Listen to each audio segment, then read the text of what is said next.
This is my family, and this is my story. But my story could be your brother's story, or your neighbor's, or your best friend's, because mine is an American story.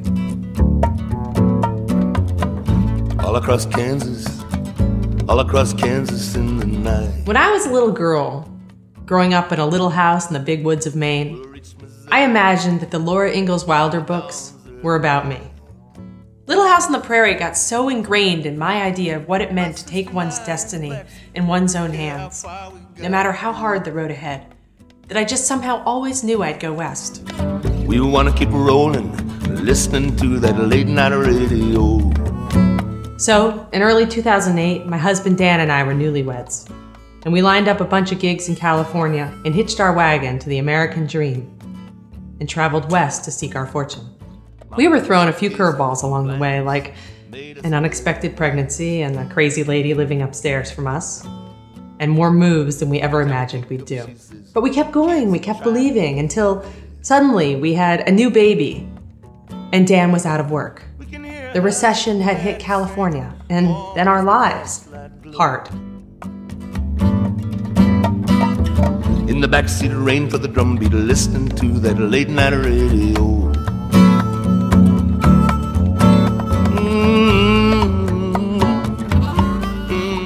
We searched for jobs and tried again, but we were broke. So we packed up and journeyed back across America to move in with my mother in Maine. We're almost sleeping, tucking in our legs and arms. I thought that going west was the most American of journeys. But this journey, the going home, was when I felt America reach out to me and beckon me with its long legacy of triumph over adversity. I started to feel as we made our way east that the whole reason we'd ever gone west was to come back home again. Coming all the way from Texas on the late night radio.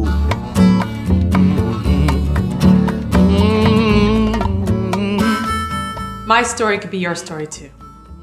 Because this land is not only mine, it's your land too.